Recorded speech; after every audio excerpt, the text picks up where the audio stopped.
From the beautiful city of Los Angeles, California, we bring you the Gimme Three Podcast.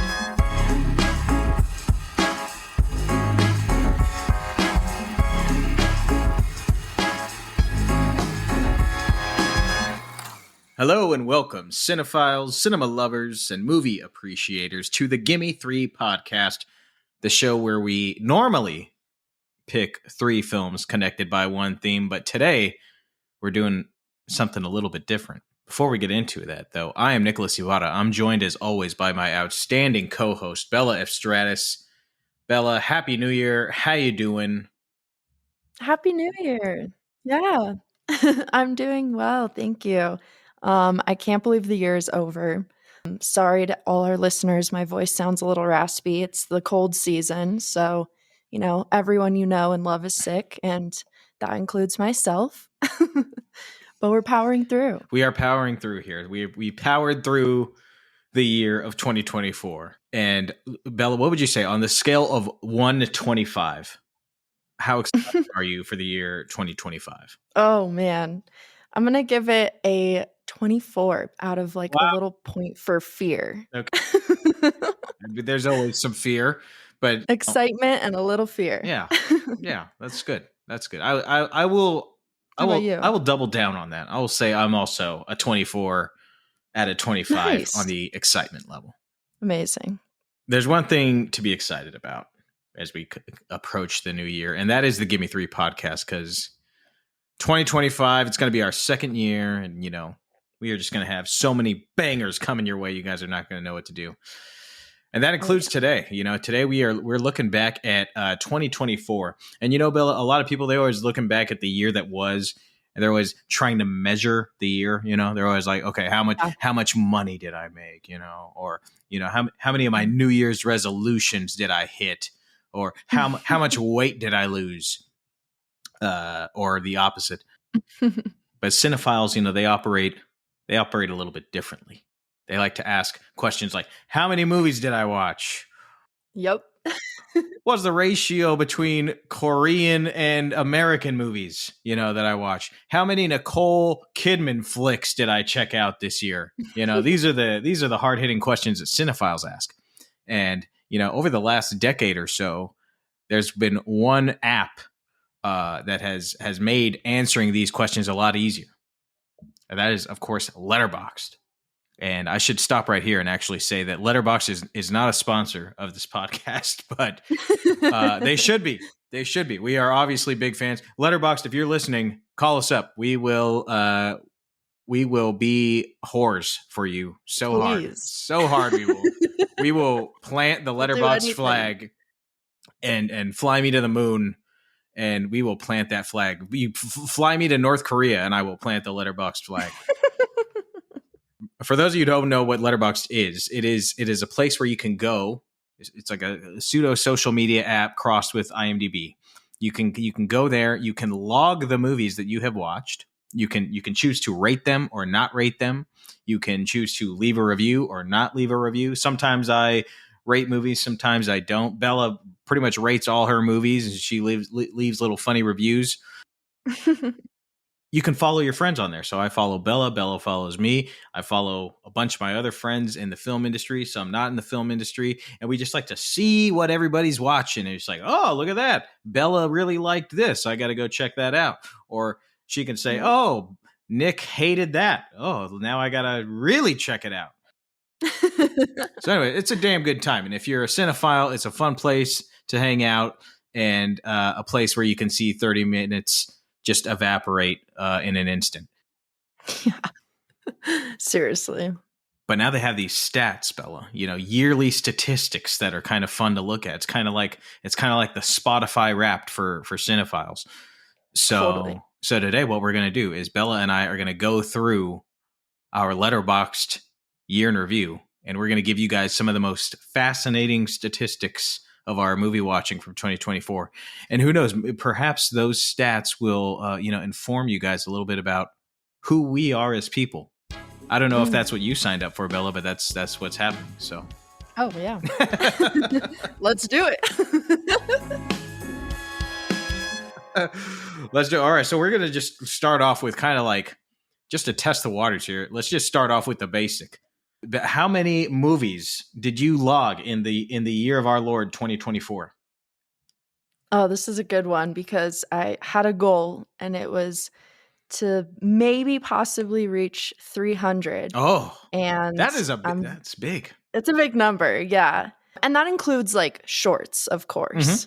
Because I log all the shorts as well. So I'm very proud to say and very excited to say that I got to 313. Holy Christ.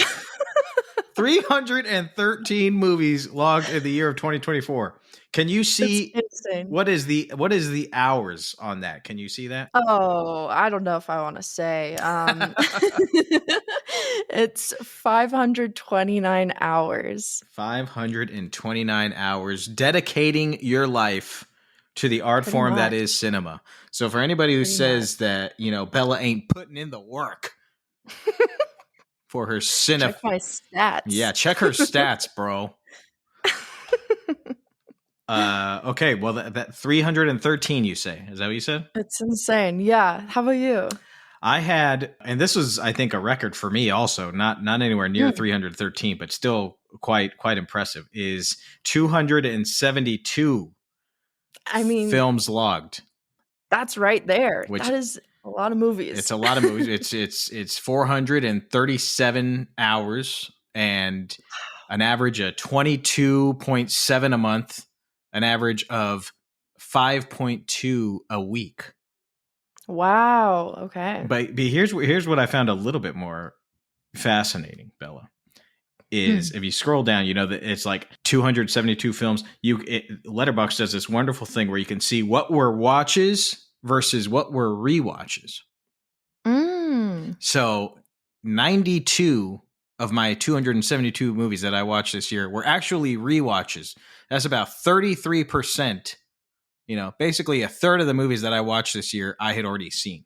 So sorry, go ahead. I'm a big rewatcher. And I think, you really start to understand the craft of a film, or you can really appreciate all the artistry of the film, with multiple rewatches. That's why some of my favorites, I just like to rewatch them every single year, just because you learn something new. You pick up something new from them every time. And that's always why I'm like, the Oscars shouldn't award movies that just came out, a couple months before. It's too fresh. It's too fresh. Yeah. I think they should give it 5 years. 5 years later. Love that idea. Let's see what has rewatch value. Let's see what stands the test of time. And then in 2025, you'd give away those Oscars in 2030, just to kind of see what's still holding true.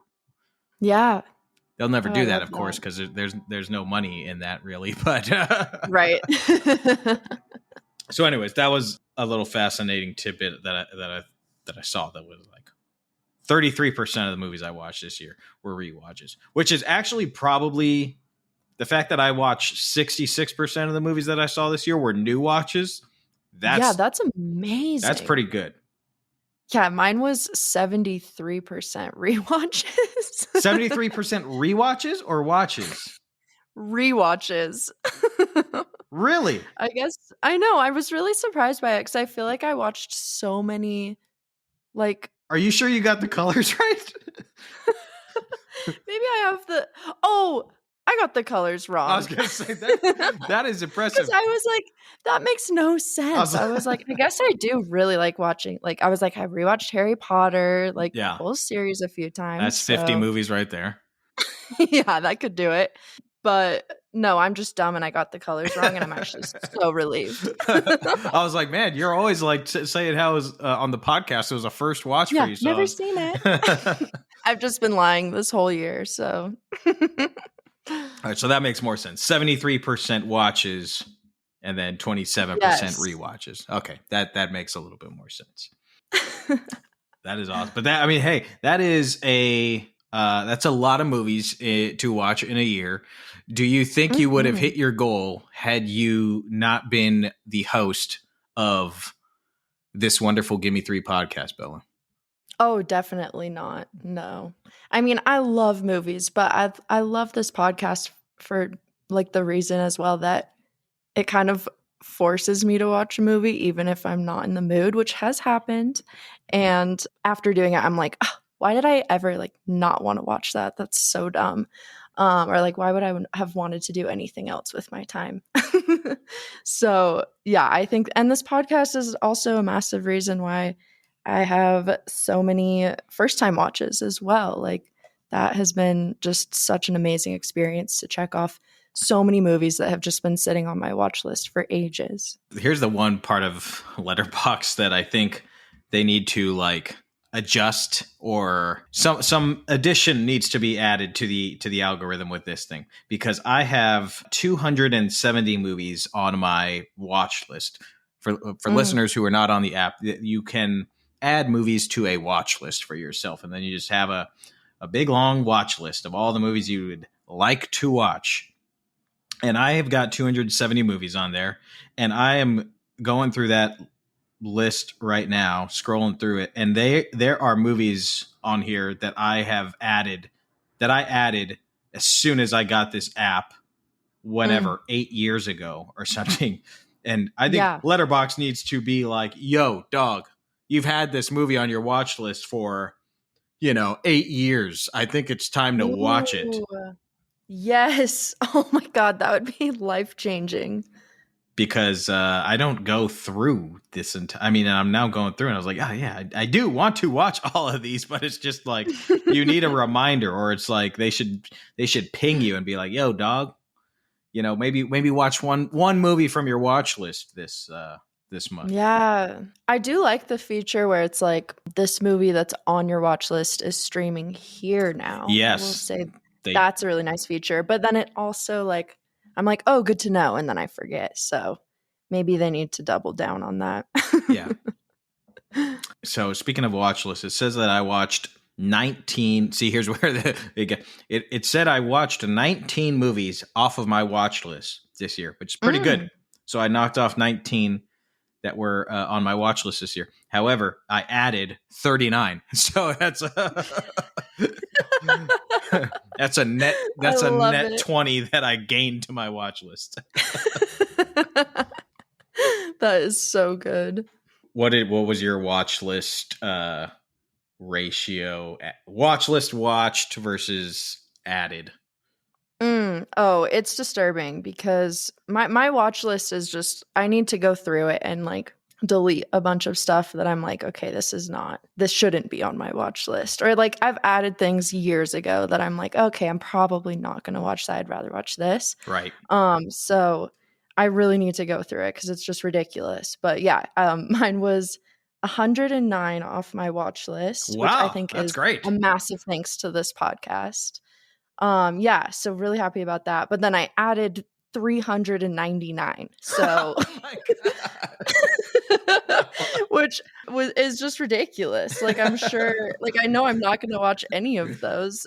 Basically, you want to watch a movie. If something comes out, I'm like, boop, added. if it was made and produced, yeah, it is added to Bella's watch list. It's added to the list. Yeah. It's ridiculous. So definitely need to sort out my priorities there. Well, we'll focus on the 109 that you knocked off of your watch list. Yeah. Here's another stat that I like. Another piece of statistic or statutory. No. Another statistic I find interesting. It's kind of arbitrary, actually, but it shows the days of the week: Monday, Tuesday, Wednesday, Thursday, Friday, Saturday, Sunday. For those of you who don't know what the days of the week are, it shows how many movies you watch per each day of the week. And mine, they're pretty evenly distributed, but there's two outliers. Friday, which is a very high movie watching day for me, which makes sense because, it's like, all right, you go see movies on Friday nights, or we go to a lot of the guild screenings on a Friday night. But the other outlier for me is Wednesdays, which is very low. I only watched 22 movies. I only logged 22 movies on Wednesdays in this year. And there is a very specific reason for that I want to talk about, which is I've mentioned a couple times on the show that I'm very big into pro wrestling. I always have been. I think it's a very fun, unique way of storytelling that, it's just like, there's nothing like pro wrestling. It's hard to explain. That's a discussion for another episode. But for a while, for a few years, I was writing for this Canadian publication called The Sportster. And every week I would cover AEW, All Elite Wrestling, Dynamite on Wednesday nights. So I'd watch the show from 5 to 7. From 7 to 8:30, I'd write a 2,000-word review of the show.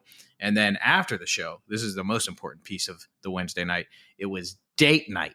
Every Wednesday after, we watch the wrestling, I write about the wrestling. Sonja and I, we'd go out, and it's just our night. We have our weekly date night, which is very important. This is my call to cinephiles, out there. You can't always be looking at the screen and you're looking at the movies. You got to spend time with the people that you love to, even, obviously I spend a lot more time with my wife than just one night a week. I'm like, Thursday through Tuesday, don't even look at me, woman. Don't even. But, it's nice to, set aside some time for your loved ones, despite. So that was the interesting piece of statistic that I like, That's beautiful. That's a beautiful statistic. I'm looking at mine, and I think my highest one is Tuesday, which makes sense because I love a $5 Tuesday at Cinemark. Oh, there you go. Boom. Also not a sponsor, but Cinemark not a sponsor, but they could be if you wanted to. If you're listening, Cinemark, you could be a sponsor. I wanted to. So yeah, that one just makes sense. Tuesday, for those who don't know, is a good day to go see movies. As you mentioned, Bella, $5 at the Cinemark, right? Yeah. Laemmle Theater, I think, is like $7.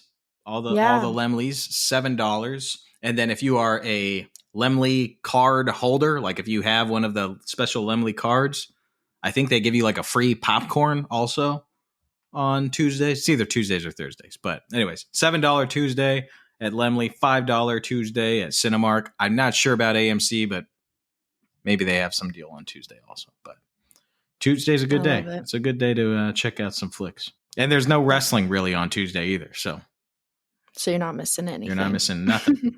Do you have a most watched list, like movies you watched multiple times this year? Yeah, so I have quite a few, and I can't. Oh, really? I can't. Let's see. So I have. Yeah, how many? I'm curious. I have. So I logged 272 movies this year, but I only watched 261 movies this year. So that means I rewatched 11 movies. Oh wow! Okay. So which means, there was 11 movies that I watched twice in this calendar year of 2024. And I watched so many that it's even gone beyond like cutting them off. Like I can't see all of them, but I'll throw some. I didn't watch any more than twice in a single year, but I saw Nosferatu twice. Oh, nice. I saw Chinatown twice. I saw, which we talked about Chinatown, obviously, on our 50th episode 50. Right. I saw Conclave twice. Oh, I still need to see that one. I saw Gladiator 2 twice. I saw A Taste of Things twice. Oh. Gloria, I watched twice. The first time at the New Beverly Cinema, and then the second time I rewatched it with Sonja at home because we talked about Gloria for our Jenna Rollins episode, which everybody should check out. Oh, so good. Relax. I don't know what's going on. Nothing's going right.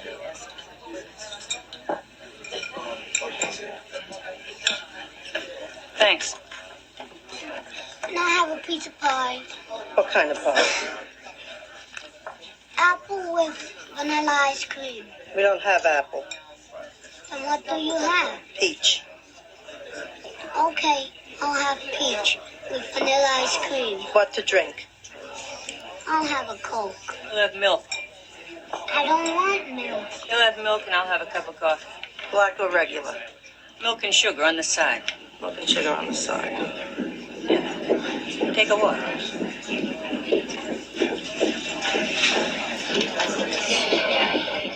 What's funny, my nose? No, you're so tough. I'm tough? I don't mean tough. So strong. You know. Yeah, I know. If you wanted to split up, it's okay with me. Hey, just don't be phony. I hate that. We'll split up. What's that supposed to be, a threat? And you can't even carry my bag. You can't even speak English. You can't even remember that book. You can't even speak English. Okay. And you don't know enough to apologize when you're wrong. You don't listen, and you're rude. I'm rude. That's right. That's bad. And then the last one that I can see is The Hole, which is the short film that we talked about for our animated shorts episode. Watched that early in the year because it was on the Criterion Channel as a part of like a collective with movies that were in conjunction with or inspired Oppenheimer. And very cool. And then I rewatched it, of course, for our animated shorts episode. But I know one other one for sure that I watched twice and one in this single year was Best Little Whorehouse in Texas. Oh, yes. So those were some. How about you? How many times did you watch Harry Potter this year? Okay, I only had Harry Potter twice, shockingly. The first one. Yeah. Twice. Because I always watch it on Christmas Day. So I had watched it for Halloween and then I watched it for Christmas because that is tradition in my family. Or usually it ends up just being me. I start it with everyone and then they all leave and right. So it's my tradition. This one is really funny. The holiday, right after we watched it for our holiday romances episode, which was literally I think like a week and a half ago. Yeah, I watched it like 7 days late, like a week later with my parents. you couldn't get enough holiday I couldn't romance. get enough, and I cried again. So good. And my parents loved it, which was really, really fun to see. Oh, they hadn't seen it before? I think they had seen it like a really long time ago. Okay. But it's just proof again that movie is timeless. Like, it still holds up, I swear, guys. It does. Slumber Party Massacre, another one discovered for the podcast that I couldn't get enough of.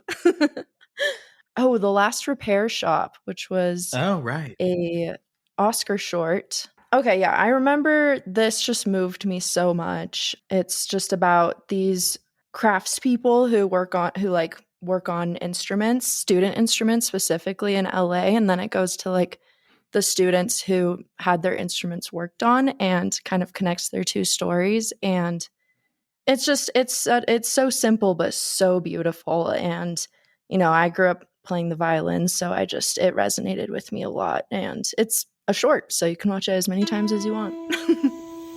Music changed my life. For sure it did. If I didn't have my violin from school, I don't know what I would do. I'm getting emotional. Don't even jinx me with that. I was a little Armenian boy living in the Republic of Azerbaijan. I was a single mom. We were so poor. Sometimes we didn't have food. Growing up, I was kind of in my own world. Some people would say maybe a little off-center. It's really hard being a kid. Some of them come from a place of love, and others come from huge dysfunction.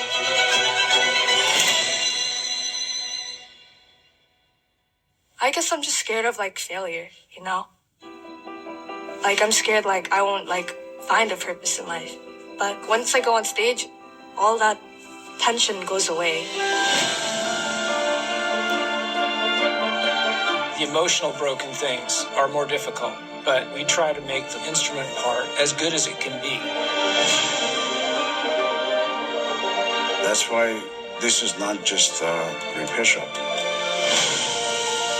I'm gonna find a way to make music my career, my passion. You're smart, you're strong, go fight for what you want. After what happened in the past, I lost the urge to follow the music, to stay with the music. But life brought me back to it. I thought I was broken. Don't quit. Don't give up. Persist. In a way, you're fixing an instrument for the future Grammy winner, if you want to kind of dream a little bit, And then, of course, my last one is Eternal Sunshine, which I watched at the very beginning of this year for our very first episode for Movies That Define Us. Yeah. I had to choose that because it's my favorite of all time. And then I had the very special privilege of seeing a screening of it at the Arrow, which I had never seen it on the big screen before. So that was like a milestone, a monumental moment of my life. Hell yeah. That's awesome. Yeah, super cool. Speaking of milestones, yes. Let's talk. My favorite part of the year in review. Is it? I kind of love it. I love the first film, last film. Yeah. I think that's always interesting. What was yours? So, first film is so random and bizarre, but it is My Bloody Valentine. Oh. Which is a 2009 picture that I remember when it came out because it came out in 3D. It was a made for 3D movie. It was like during one of those times where 3D was kind of like making a comeback. So nice. My Bloody Valentine in 3D, and I did not know I was going to be watching this. What had happened was New Beverly Cinema was doing what they coined a holiday horror marathon. And for those of you who've never been to a film movie marathon at the New Beverly Cinema, they often do not reveal the films that they are going to be playing. So you go in, you don't know what to expect. So everybody that goes in there, they say holiday horror. They're thinking some Christmas horror films, something around the holiday season. Well, what they did was so ingenious. They went through holidays throughout the year. So the first film that they played was My Bloody Valentine, which, Valentine's Day.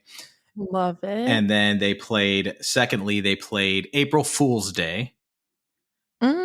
Third, hold on. Give me 30 seconds because I got to find this now. This is why Letterboxd is great, because you can go back and go through your diary films you've logged, because I forgot the name of this very obscure movie that they played third. Also, it's one of those movies that has like 4 titles.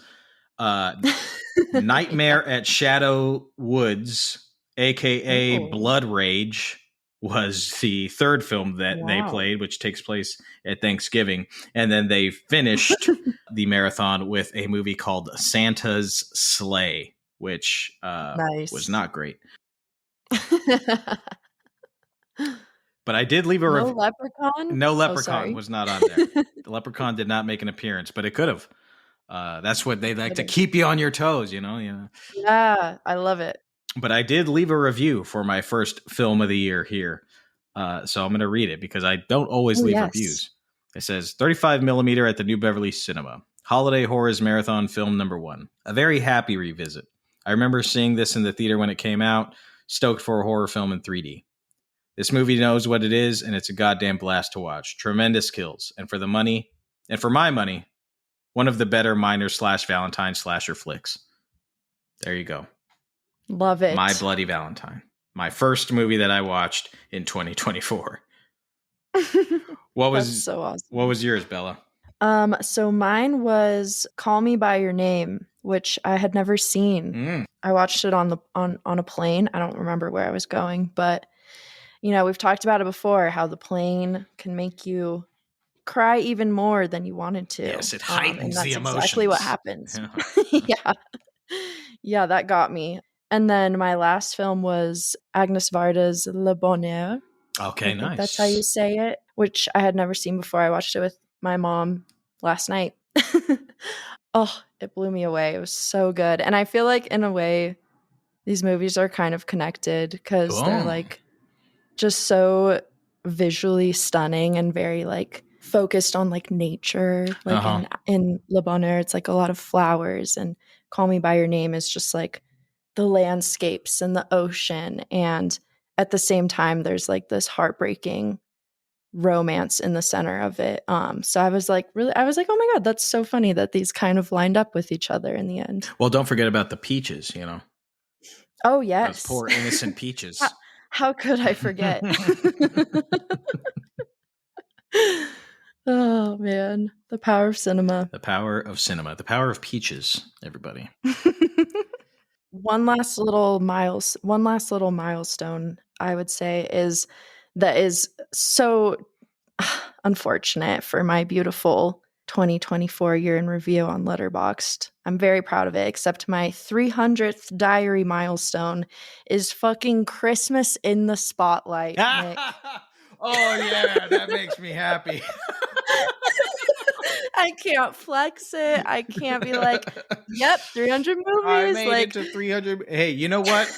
Here's the thing.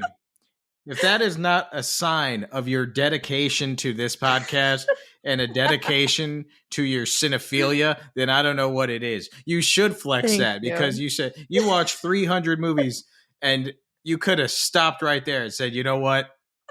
I'm done. But you powered through and you watched Christmas in the Spotlight. For my folks at home who don't know what Christmas in the Spotlight is, go check out our holiday romance episode, and you will know what Christmas in the Spotlight is. You will know. You'll never forget it, too.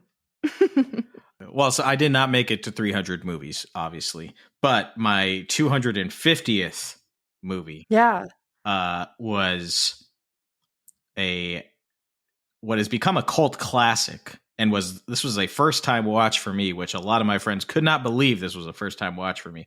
It is American Movie, which is a story about this filmmaker who lives in Wisconsin, Mark Borchardt, I think his name is. But it's about, his dream to just make this movie that he's been working on for seemingly a decade. And he's kind of a drunk, kind of like a misfit. He doesn't really fit in. He's an artist. He's so pure of heart, and he's trying to just get this movie done. But he also doesn't live in an area where he's surrounded by people in the industry. So he's just using his friends and he's using his family and he's doing everything that he can to get this film done. It is a beautiful, beautiful movie. It's hilarious. I saw it at New Beverly again. So it just shows you where I spend most of my time.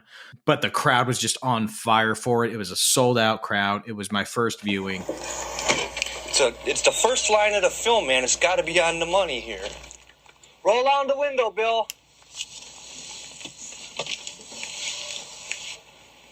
It's all right. Okay, cut.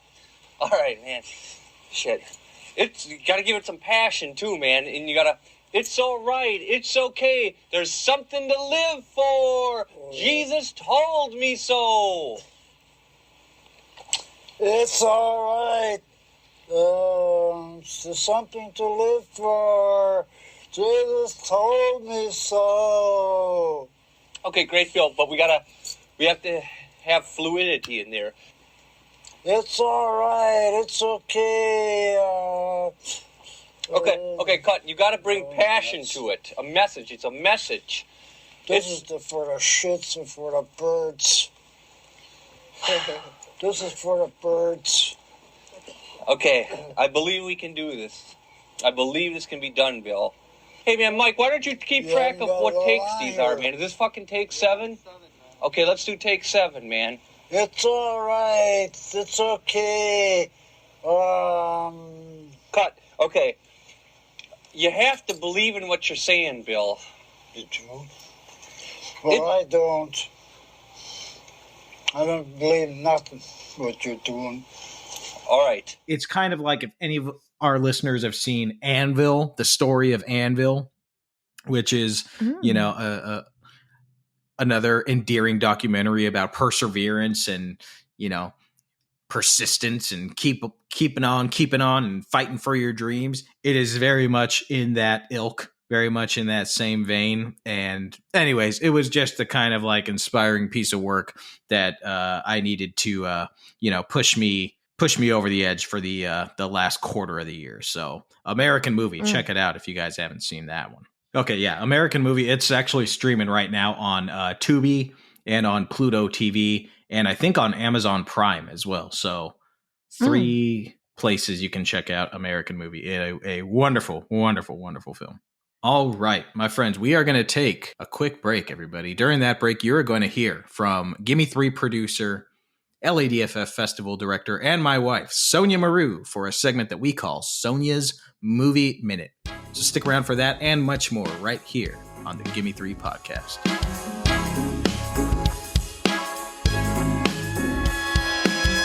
Hello, I'm Sonja, and this is my Movie Minute. Well, 2024 is behind us, and I can report that I watched 188 movies. My goal was 10 a month, so 120 for the year, but somehow I managed to far exceed that. It really makes me wonder how I crammed a movie in basically every other day when I was also super busy traveling, watching sports, and socializing, and also doing my full-time job. The saying goes that there are never enough hours in a day, but I feel like I proved that that isn't true. Of course, you could argue that I could have spent those precious hours doing something more productive or meaningful, and yeah, I could have, but I didn't. And hopefully it'll pay off one day by helping me win pub trivia or an Oscar or something. I don't rate the movies I watched on Letterboxd, but I do log all of them. And it was really fun checking out the stats for my momentous year of moviegoing. Here are a few that I especially liked. The lowest rated film I watched this year was Megalopolis. Megalopolis received an average rating of 2.3 out of 5 stars by Letterboxd users. I'm not going to say that Megalopolis is a great movie or even a good movie, but I would totally watch it again. It kind of felt like I was on PCP inside of Francis Ford Coppola's ego. And in an odd way, it was kind of captivating. Of the 188 movies I watched, 48 of them were released in 2024. That statistic really surprised me.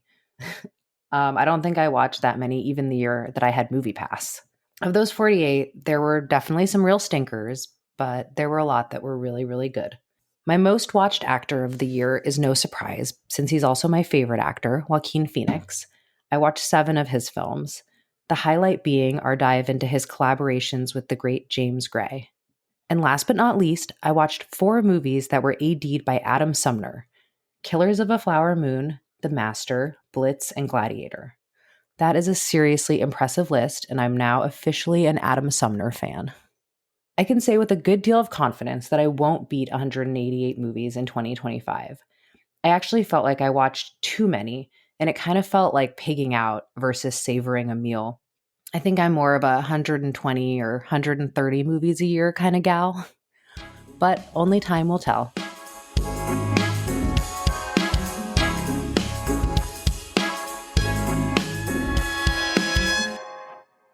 All right, everybody, welcome back. It's the Gimme Three Podcast. It's Nicholas Ivada. It's Bella Estratis. And we're talking about our Letterboxd year in review for 2024. Here's something I found kind of interesting and impressive, Bella, is like one of the things that I love the most about the stats tab of Letterboxd is when you could see your most watched actors and your most watched directors of the year. Yes. And for me, and I'm sure for you, some of them are going to be a little obvious, like my most watched actor was obviously Philip Seymour Hoffman, because we dedicated 3 episodes of this podcast to the late, great Philip Seymour Hoffman, which you should go check out all of those, listeners. Philip Seymour Hoffman in leading roles, Philip Seymour Hoffman in supporting roles, and Philip Seymour Hoffman and Paul Thomas Anderson collaborations. So check those out. So obviously Philip Seymour Hoffman was my number 1 guy of the year. I watched 9 films of his. You see Demi Moore is on here. We did a Demi Moore episode. Jenna Rollins is on here. We did a Jenna Rollins episode, but I like when actors or directors pop up that I didn't have to just like watch for the podcast, and they just like still show up, like Joaquin Phoenix, 7 films. Wow. 7. But we didn't do a Joaquin Phoenix episode. Right. Julianne Moore, 5 films, but we didn't do a Julianne Moore episode. So I like when those kind of actors pop up where it's just like, man, they was just in a lot of movies that I watched this year, and I just they're just working, and they just happen to pop up in so many great films. So what were some of your top watched actors of the year, Bella? Yeah, of course, I had a tie of 10 films between Maggie Smith and Philip Seymour Hoffman. Maggie Smith, 10 films? Oh, because she's in all the Harry Potters. Because I watched all the Harry Potters. Yeah, okay, there you go. And then apparently she's in Romeo and Juliet, which for some reason I rewatched. I don't know why. It was not that good. And we did a Maggie Smith episode, of course, too. And we did yeah. So one that I like just looking at it now, I was surprised by, because to be honest, I didn't know who he was until kind of recently. John Ratzenberger. Oh yeah, John Ratzenberger's on mine too, and I was like, "Who the fuck is this guy?" Yeah. Well, I like recently saw like a video on Instagram about like the realization that is like the same guy in he's like Ham in the same voice in Ham in Toy Story. I think he's like the caterpillar in A Bug's Life, the Yeti in Monsters Inc., and he just has all these like really loud lines. Mm-hmm. But I mean, obviously that's also because we did a Pixar episode, right. And then I'm also just a Pixar fan, so I watched a bunch of other ones. Yeah, so same. He had 5 movies of his, and I was like, who is this guy? He must be this amazing character actor. Well, he's this amazing voice actor because he's been in 5 Pixar movies that I watched this year. Yeah, I didn't really have any that kind of like strayed from the podcast that weren't within like a franchise that I watched. Besides maybe, yeah. You know, like here's a fun one that is like Anthony Michael Hall popped up. 5 movies from Anthony Michael Hall. Oh, really? Breakfast Club, 16 Candles, obviously. Because we did a Brat Pack episode with my friend Ryan and Adriana. The Dark Knight, he's in The Dark Knight for a cameo. And then The Caveman's Valentine, of course, which we talked about. So there you go. Anthony Michael Hall. It was good to see you on my list. Samuel L. Jackson pops up on my list every single year, but it's just because he is in so many movies, and he's in a lot of my favorite directors. Like, I'm a big Tarantino fan. Mm-hmm. He's in a lot of Tarantino films. I'm a big Spike Lee fan. Obviously, he's in a lot of Spike Lee movies. Caveman's Valentine popping up again. Love it. And then he's in The Piano Lesson, a wonderful film, which I just recently watched, which go back a couple episodes and you'll hear my interview with Virgil Williams, and you hear me talking about The Piano Lesson, which Virgil Williams co-wrote. So amazing. Samuel L. just always, it's like Samuel L. and Jack Nicholson are always in my like top 5 or so, just because they just are in the kind of work that I like. So let's go down to most watched directors of the year. Kind of the same thing. I kind of like, a lot of these for me make sense. John Cassavetes and Spike Lee are my top with 5 films each. And it's like, okay, we did a Spike episode. We did a Jenna Rollins episode, which is like basically a John Cassavetes episode. Right. We did an Agnes episode. I see her. But the one that kind of popped up that we did not do an episode on, but I watched 4 of his movies this year, was Mr. James Gray. For those of you who don't know, James Gray is a wonderful filmmaker from New York. He directed movies like We Own the Night, 2 Lovers, The Yards, Little Odessa. Those are the 4 that I watched this year. He also did Ad Astra, Lost City of Z. He did Armageddon Time, which came out a couple years ago. The Immigrant. Wonderful, wonderful filmmaker from New York City. I had the pleasure of working with Mr. James Gray when I was a very young PA. And it was a big time Citroen commercial. Citroen's a Italian car company. And I had done quite a few commercials at this stage in my career. And on commercial sets, it's like everybody kind of has to like adhere to and answer to the client, you know, because they're the ones who are paying for everything, and they say what's good, they say what's not. So, you know, like directors on commercials are, I don't want to say this outright, but they're kind of like hired hands, you know. They're meant to like carry the water essentially from point A to B of what the client wants. But I will never forget just how awesome this dude was when I met him, because again, I was a nobody PA, and the man who trained me, Todd Burrows, brought me onto the job, trained me as an AD, and he introduced me to James Gray, and I was like, "Hey man, I'm a big fan of your work." I've said that to a few people from time to time, you know, that I work with. And they was just like, "Oh yeah, great. Thank you."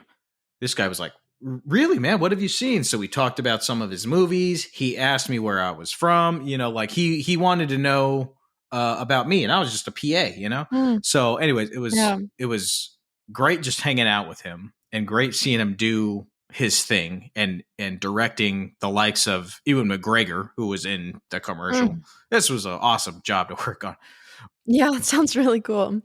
But I'll never forget one time the client gave him a directorial note, and he like looked over his shoulder at them. And I mean, there was an army of these fuckers. I mean, I'm talking stadium seating we had of director's chairs, 30, 40 of these motherfucking client guys. And he said, "That's not a very good idea." And he said it loud enough so the whole set could hear him, and he just went back on to doing his thing and being the great artist that he is. And oh man, I was so bursting with joy in that moment. I was like, this is my guy. So I was very happy to see him pop up on my list. The Criterion channel had a collection of his movies on their site this year. So Sonja and I kind of did a little deep dive of his work. Love that man. Love his work. Sorry, I went on a long-winded No, I loved that. I loved that.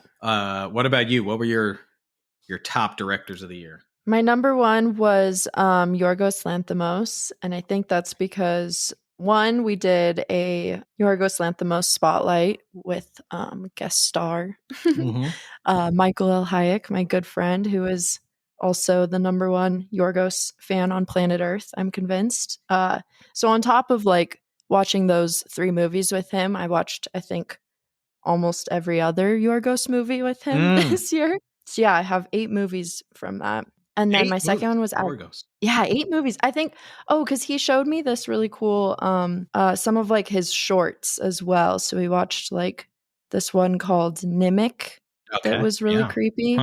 It's like 12 minutes on Canopy. I'm sure you could find it on YouTube. And then another one that was only, I think it's only like 2 minutes. And it's called Necktie. And it's like so short that you're almost like, what did I even just watch? But there's still like so much to unpack from it, and kind of like it leaves a lot up to your own interpretation. So if you guys like Yorgos' style, or that sounds interesting, definitely check it out and let us know what you think. Agnes Varda, of course. I've been trying to watch all of her filmography this year. Not quite there. I'm only 5 films in, but we'll get there soon. And then I have like Joel Cohen. Yeah. Joel Cohen of the Coen Bros. Of the Coen Bros. Yeah. My boyfriend and I were like, we want to watch all their movies. So we started like right before we both went home for Christmas. But I've got Raising Arizona, The Tragedy of Macbeth, Big Lebowski, A Serious Man, and Oh Brother, Where Art Thou so far. So nice. Many more to enjoy. Well, maybe those are maybe in 2025 we'll do some Coen Brothers episodes. Yeah, can check it off my list. Nice. That would be awesome, actually. Yeah. I'm a big fan. Oh, hell yeah. They make amazing work. Yeah, and all of them are like so different too, which is Yeah. really fun. Versatile in genre, but they all have that Coen Brothers style and calling Yep. cards. You know, it's really Totally. impressive. Yeah, I love them. Yeah. Who else do I got here? Oh, yeah, we got some Dorothy Arzner, of course. My gal. Yes. I watched 4 movies of hers this year, and we did an episode on Dorothy Arzner, and perhaps we'll do another episode on Dorothy Arzner at some point if more of her work becomes available to the public. So we gotta check that out. That's gonna be my life's mission, is to make all of her movies more readily available for the viewing public, because she is such a legendary filmmaker. And okay, so those are some goddamn great directors that we watched this year. We were getting schooled by some of the greats here. 100%. But now we're going to round it out here. We're going to talk about some of the highs and some of the lows, Bella, of our viewing 2024. Because one of the things that Letterboxd has here in their stats is highs and lows. So we talk highest average rating of movies that we watched, lowest average rating. These are not our ratings. This is the average rating of all Letterboxd viewers. What were your highs and lows of 2024?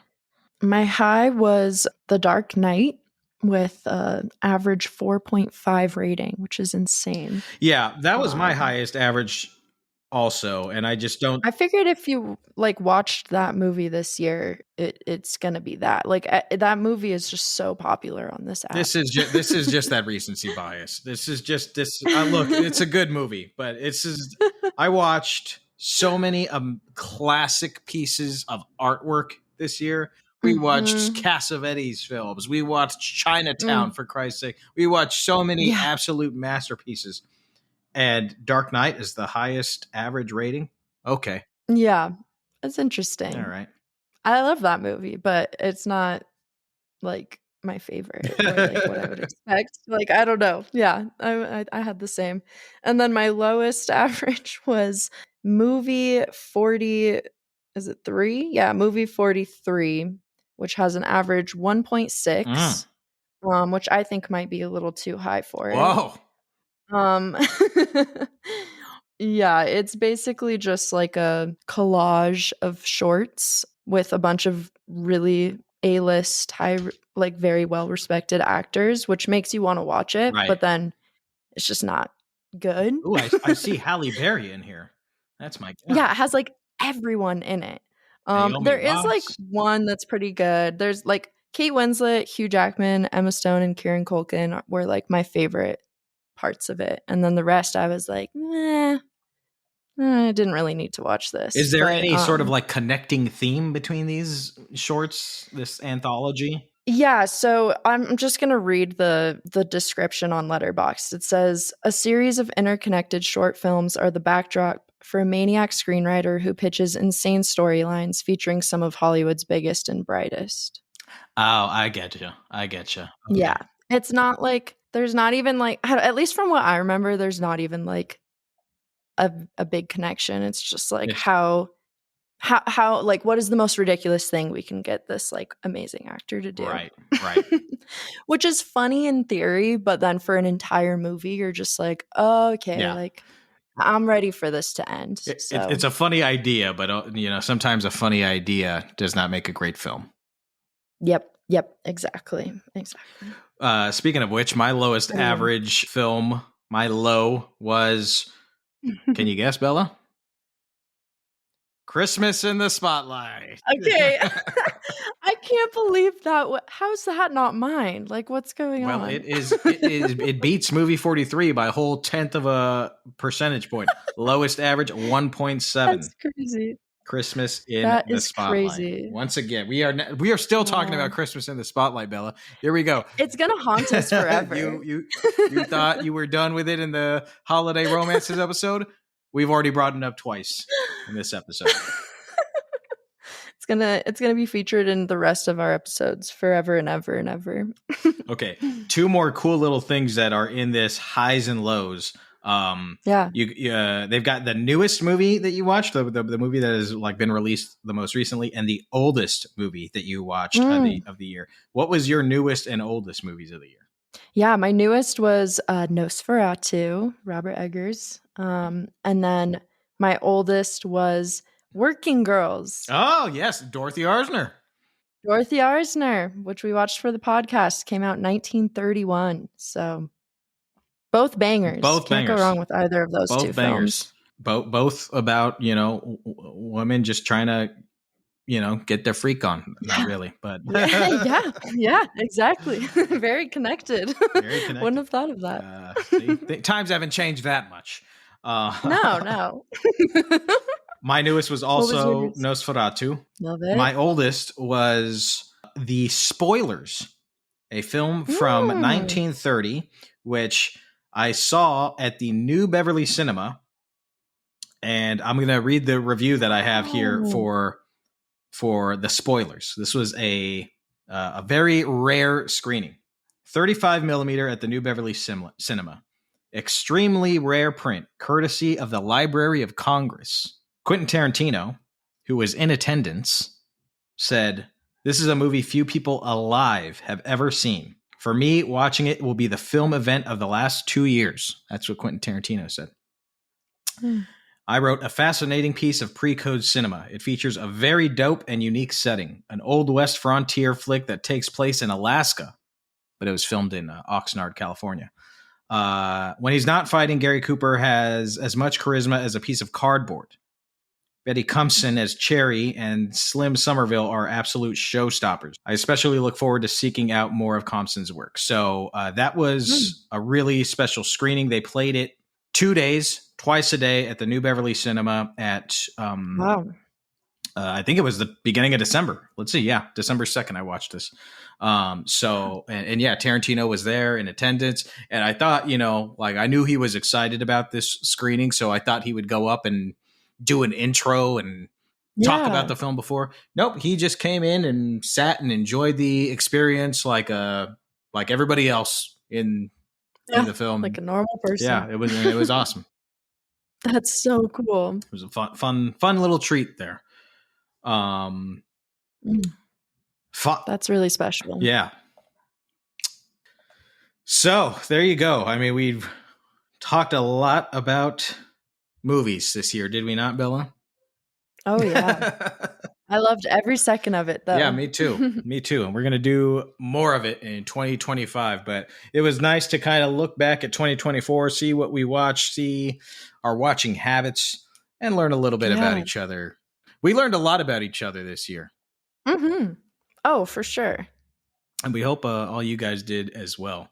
My friends, we want to hear from you guys what your Letterboxd review was like for 2024. Share it with us. Tell us what you think of our show. Tell us what you think of our Letterboxd review. You could do that a few different ways. You can scroll down to our episode description and click the link that says send us a text message. Click on that link and it's going to send us a message directly into our inbox.